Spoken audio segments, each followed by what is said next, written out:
Sete Raios Podcast, Evadidos da Matrix. Este é um episódio da playlist Atualizações Socioplanetárias, onde nós vamos atualizando os assuntos que fazem link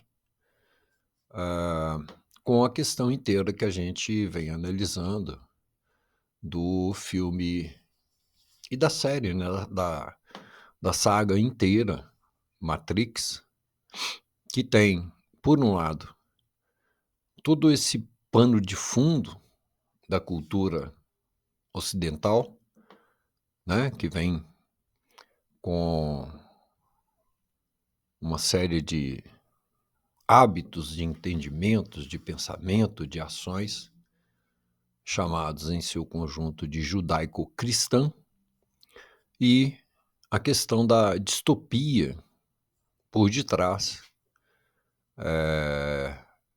da proposta, daquilo que o filme conta para o futuro. Nós vamos ver também ações distópicas no passado de qualquer nação. O Oscar de melhor filme internacional para o Brasil e seus significados pertinentes na Matrix. Todos já temos a notícia, mas quais são as adjacências do Oscar, seus significados e suas relações com a Matrix? O cinema é uma indústria muito cara. Está entre as indústrias mais caras do planeta. Nele, seja com temas presentes ou passados, os cineastas contam a nós, ao povo, dos segredos dos bastidores da civilização.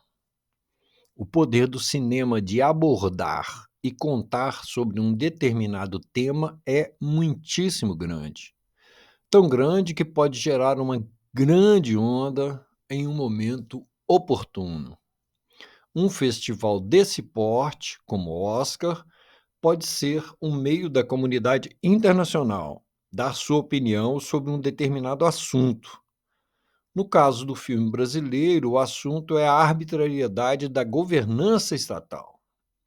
Enquanto o filme Matrix põe seu olhar em um futuro pós-humano, o filme Ainda Estou Aqui, do cineasta brasileiro Walter Salles, põe seu olhar no passado do país, querendo nos preservar de um possível futuro. Aliás, toda a saga Matrix, que analisamos aqui, estudando sua semiologia cristã, como já disse, a sua teoria distópica, da exploração da população por tudo, inclusive por máquinas, nos traz também um parecido alerta.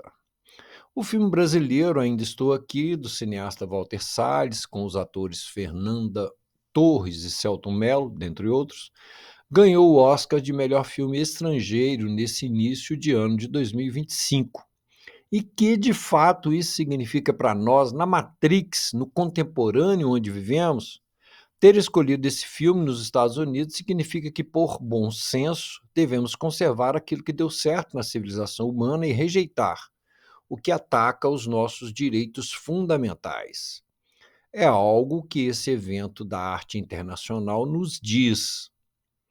O filme levou mais de 4 milhões de pessoas ao cinema e ganhou inúmeras indicações e prêmios em festivais internacionais de cinema.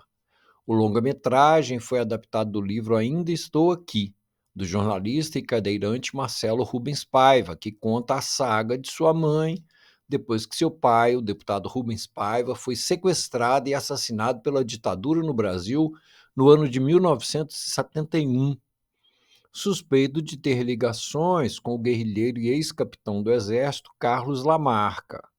Lamarca, que servira ao Exército também internacionalmente, no ex-batalhão de Suez, no Egito, foi morto em setembro do mesmo ano. Walter Salles dirigiu também o famoso filme Central do Brasil, com a atriz Fernanda Montenegro, mãe da Fernanda Torres, com o ator Raul Cortez. Walter Salles, o cineasta, é artista, mas também herdeiro do Banco Itaú, um mega banco que adquiriu do estado de Minas Gerais um antigo banco Benji. É da sua família através das suas empresas financeiras, a maravilhosa Fundação Cultural Instituto Moreira Salles, que tem vários elementos de cultura, pontos de cultura, salas de cinema, galerias de arte. Tem uma humilde, mas boa galeria de artes na Praça 7, Avenida Afonso Pena, centro da cidade de Belo Horizonte também. Tem no Brasil inteiro. Muito em São Paulo, muito no Sul. Alguma coisa no Rio e em Belo Horizonte tem um pontinho legal também. Ao lado do Café Palhares. Os membros da Academia Cinematográfica Americana AMPAS, né, no Brasil a gente associa as letras e fala uma palavra só, Academia de Artes e Ciências Cinematográficas, votam classificando os filmes indicados com notas de 1 a 10, declarando suas preferências. Melhor filme e melhor filme estrangeiro, né, que ainda estou aqui, concorreu e ganhou, são as únicas categorias que todos os membros da academia votam. São quase 10 mil pessoas, de todos os níveis técnicos, sexo e etnias. 50% deles têm mais de 60 anos de idade. Deles fazem parte 53 brasileiros. O Oscar é a maior premiação do cinema no mundo e é realizada desde o ano de 1929 por iniciativa de Louis Mayer, um dos donos da famosa empresa de cinema Metro-Goldwyn-Mayer, aquela do símbolo do leão, rugindo no início dos filmes, né, que a gente vê os filmes antigos, e tem coisa recente também em pixel já deles aí, recente nos últimos 10 anos. A palavra Oscar na mitologia nórdica, escandinava, viking, germânica ou islandesa, né, lá da Islândia e tal, país que só tem gelo quase, e que tem aí dos banhos, né, coletivos nas saunas, né, extração mineral poderosa, né, de cobre. A Islândia é um país, quer dizer, lança dos deuses, a palavra Oscar. O filme brasileiro foi indicado primeiro, eventualmente, devido à sua qualidade e capacidades técnicas para contar o que se propôs a contar e reproduzir toda a história na época em que ocorreu.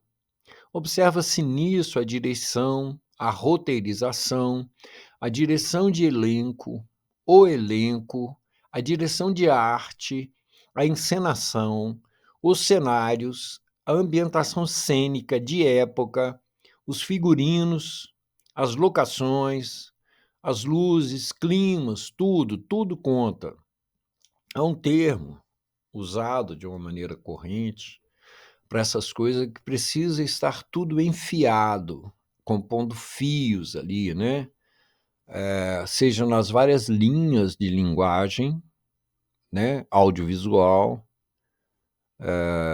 do cinema, próprias do cinema e outras que o cinema usa, sejam esses elementos uns em relação aos outros. Precisa estar tudo enfiado, tudo ali muito bem roteirizado. Em segundo lugar, o filme foi indicado pelo tema que aborda, que inclusive faz link com os nossos assuntos e abordagens aqui do canal, sobre o nosso aprisionamento estrutural na Matrix, que é essa holografia quântica, essa projeção como que de um grande computador universal, chamado nas antigas tradições de mente cósmica, que os hindus chamam de aparências, que é traduzido geralmente como ilusão ou maia. Ilusão porque entre nós e a verdade, ou seja, o descortino total, a libertação que nos traz, por exemplo, Jesus Cristo, a iluminação de que falou o Senhor Buda, a unificação com Deus, com o Pai que nos fala yoga, o Tao, do taoísmo chinês. Entre nós e essa realidade libertacional, a libertação, o reino dos céus, existem as aparências ou ilusão, que não são a verdade das coisas, onde tudo no nosso mundo é composto por basicamente duas energias. Essas energias formam as aparências ou reflexos, que são também chamados de Matrix, como no primeiro filme da saga, que demonstra, entre outras coisas, como somos todos impulsionados pelo jogo das forças contrárias. Essas forças são a dialética, que Platão falou, né, a dialética de Platão, e nos impulsiona o tempo todo, dia e noite, homem e mulher, bem e mal, positivo e negativo, elétron e próton, dentro e fora, etc. Considerando também todas as gradações possíveis entre esses dois extremos, mas basicamente são dois extremos que se interpolam e se revezam, etc. O tema do filme perspassa um importante assunto, base de todas as constituições do mundo. Elas têm base na Declaração Universal dos Direitos Humanos, firmada depois da Segunda Grande Guerra Mundial, em dezembro de 1948, pelas Nações Unidas, que são os direitos humanos, e da qual o Brasil é, participou e participa. Esses tratados internacionais têm força de lei no Brasil. Quando o Brasil assina um tratado internacional, ele passa a ser uma lei no Brasil. Então, o Brasil tem uma lei chamada Direitos Humanos, que ele se comprometeu internacionalmente em cumprir. Na carta, considera-se que o desprezo e o desrespeito pelos direitos humanos resultaram em atos bárbaros que ultrajaram a consciência da humanidade e que o advento de um mundo em que mulheres e homens gozem de liberdade, da palavra, de crença e da liberdade de viverem a salvo do temor e da necessidade foi proclamado como a mais alta aspiração do ser humano comum, considerando-se ser essencial que os direitos humanos sejam protegidos pelo império da lei, para que o ser humano não seja compelido, como último recurso, à rebelião contra a tirania e a opressão. Isso está nesses sites desses organismos internacionais, e muito bem claro em letras garrafais no site da Unicef e nas publicações nas bibliotecas do mundo inteiro, esse mesmo texto falando disso. Considerando ser essencial promover o desenvolvimento de relações amistosas entre as nações. Então, o império da lei, o escopo, a estrutura legal do país, ela serve para resguardar esses direitos humanos amplos para a sociedade inteira.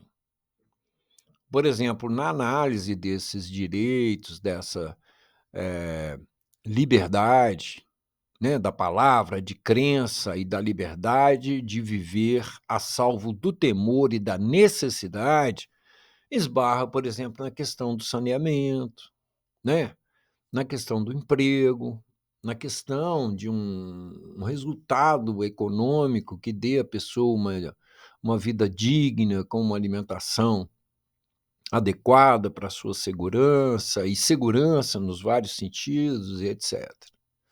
O que, segundo os registros históricos, não estava acontecendo naquela época no Brasil, em que ainda vivia o deputado Rubens Paiva, filho de um fazendeiro e prefeito de uma cidade do interior de São Paulo, nascido na cidade de Santos, né, sobre quem o filme conta, e que formou-se como engenheiro civil e depois foi ser político. Era deputado federal pelo trabalhismo brasileiro, foi cassado e exilado, Partido Trabalhista, né? Foi cassado e exilado, depois retornou ao Brasil.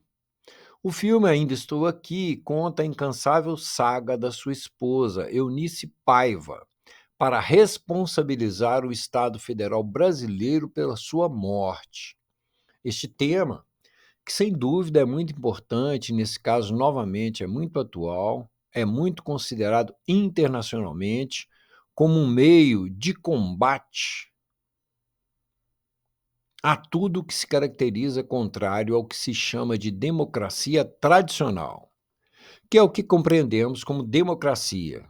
Esse termo democracia vem sofrendo algumas flexões que o modificam dentro do que se convencionou chamar de politicamente correto, que é um movimento americano que já está se desgastando muito, quase acabando, e acho que cumpriu o seu papel, né? Vários analistas dessas coisas no mundo inteiro falam isso, e que teve como meta a adequação do pensamento das pessoas pela correção dos termos utilizados na sua fala, que em parte vai contra, né, um dos itens lá da famosa declaração, que é a liberdade da palavra, evidentemente uma palavra consciente, né?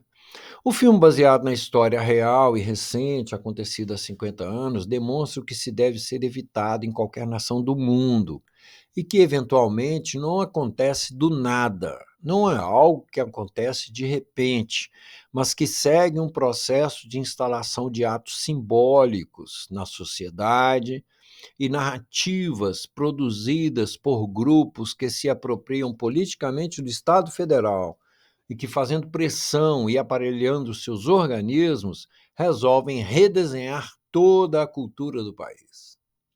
Naturalmente que observar isso em um filme bem feito, com fidelidade histórica, comove as pessoas e lhes faz observar o presente das suas vidas, como está a mídia, a arte, a cultura, a vida. Isso em qualquer lugar do mundo. Desse observar a vida é que podemos evoluir para uma maior reflexão sobre o nosso aprisionamento na Matrix, embora possamos ter toda a liberdade real das democracias modernas e do Tratado Internacional Universal dos Direitos Humanos. A Matrix impõe suas leis mesmo sobre os ditadores. Na Matrix, tudo tem seu ciclo de nascer, florescer e fenecer, e, portanto, qualquer ditadura vê hoje muito rápido o seu fenecer. Essas características dos ciclos da Matrix favorecem muitas teorias distópicas que existem também hoje em dia. Todas elas querem conduzir a civilização ao caos e são financiadas por grupos econômicos que atuam por detrás do mundo formal, fomentando guerras pela publicação de narrativas de insatisfação, como estão fazendo nesse momento, amedrontando todo mundo com a ideia da supremacia tecnológica da IA e do computador quântico, que não servirão para nada se não estiverem a serviço da humanidade, no que há de mais humano. Mas não. Nessas teorias distópicas, o ser humano é mesclado com as máquinas, como mostrado na saga Matrix. E no pós-humano, eles dependem ou ficam à mercê das máquinas. Observem o quanto de informação os equipamentos digitais coletam de todos nós todos os dias, formando no interior de IA das suas plataformas nosso avatar individual, coletado pelos algoritmos que, evidentemente, querem nos vender algo, mas que claramente, em uma possível guerra direta, sabem muito sobre nós, nossos pensamentos, nossas crenças e nossos hábitos, de como se usa nanotecnologia e medicamentos na adequação da qualidade do ar, nas tecnologias de leitura e até de controle do clima, dos solos, da agricultura, das pastagens e produção e preservação da carne e do leite, todos os produtos, de como as tecnologias avançam contrariamente ao que podemos chamar de natural. Tudo isso apoiado por narrativas que geram sobre nós grande pressão, como a da questão climática. Observem o golpe da nicotina e do alcatrão que deram contra jovens que acharam legal puxar para dentro dos pulmões o produto contido em um dispositivo microeletrônico. Quantos golpes não está a humanidade sofrendo nesse momento? E não foi sempre assim na Matrix? O Oscar nos traz reflexões sobre problemas passados e presentes, mas o futuro da Matrix, ou melhor, nosso futuro na Matrix, depende exclusivamente de nós. Sete Raios Podcast Evadidos na Matrix. Compartilhe com quem tem a ver, visite o canal, se inscreva, dê seu like, deixe comentário. Ajude o canal. São mais de 50 filmes abordando assuntos diversos e metade deles, analisando toda a semiologia do filme Matrix e que nos traz para uma questão presente que é, ou que são, as teorias de distopismo, de que o futuro da humanidade não pode ser bom. E o filme traz uma dessas teorias na forma das máquinas governando a humanidade, como se prevê que você possa programar um grande computador, chamá-lo de inteligência artificial e colocá-lo para poder ser como se fosse um déspota, né? Alguém que não tem sentimentos, não tem passado nem futuro, não tem outras formas de consideração, de consciência, e que pode fazer com a humanidade o que bem entender pelos seus algoritmos, evidentemente programados. Esse é que é o lado dramático do negócio, nessa narrativa assustadora, distópica, que se fosse um conto de carochinha até as crianças, mas põe-se pilha o tempo inteiro, falando que aí há isso, aí há aquilo, e por mais que se possa equalizar informações e chegar-se num resultado que é o resultado lógico para tudo aquilo que foi coletado, isso não quer dizer que seja o bom senso. O bom senso, ele é uma construção sempre contemporânea sobre o passado e o que deu certo no passado, né? O temor das máquinas, ele faz parte exatamente do industrialismo. O industrialismo é colocar as máquinas para fazer o trabalho humano. E o industrialismo, ele existe porque existe uma forma de pensar, uma forma escolástica,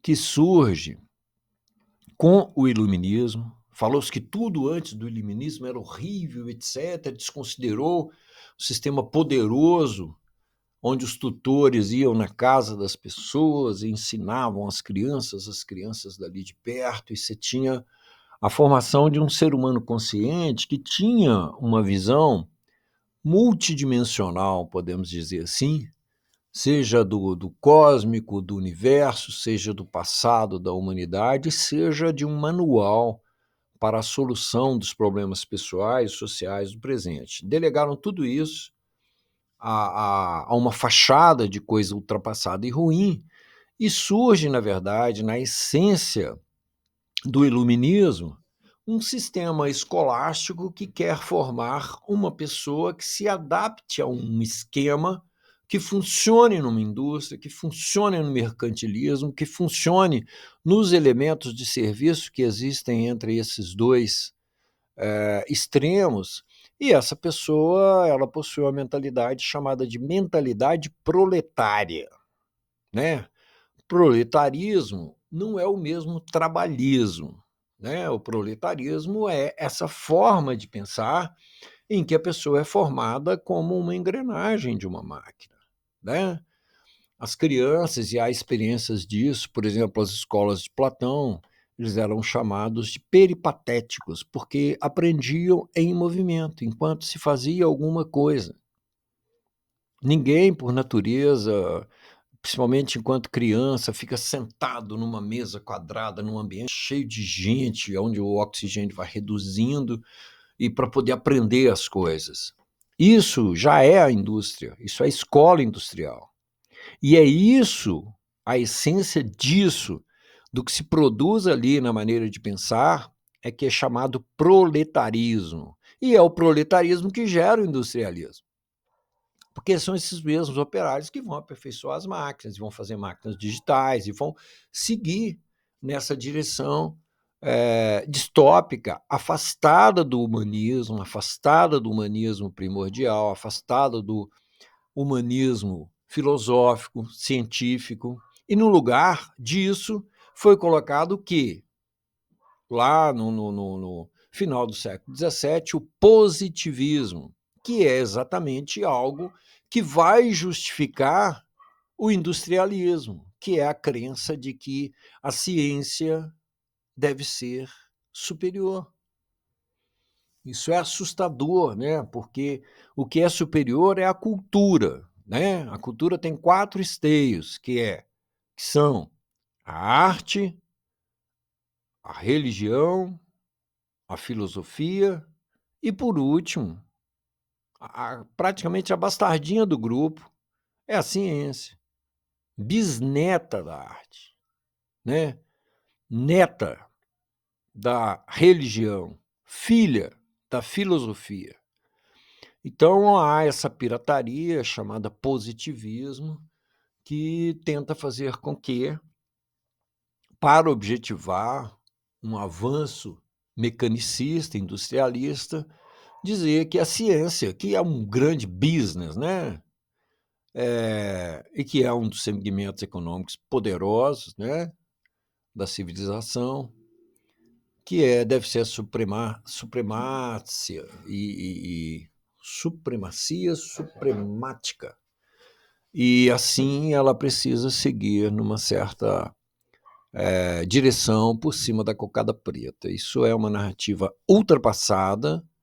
Isso, como disse, faz parte aí de pelo menos 3 séculos para trás, e é algo que nós precisamos reconsiderar. A cultura, com seus 4 esteios, é que precisa ter e continuar tendo essa supremacia sobre o que deu certo, sobre os direitos que dão certo, sobre as invenções que dão certo, os afazeres que dão certo, né? E nisso nós precisamos de novas cidades, novas polis, com novos conceitos holísticos, onde tudo é e precisa ser harmonizado, equilibrado.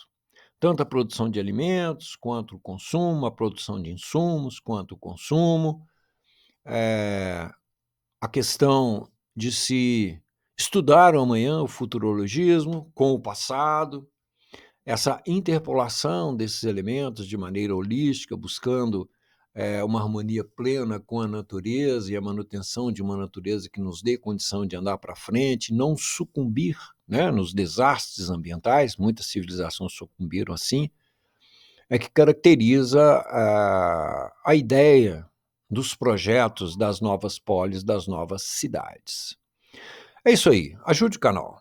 Sete Raios Podcast, Evadios da Matrix. Se você puder fazer um Pix, zenbhz@gmail.com é a nossa chave.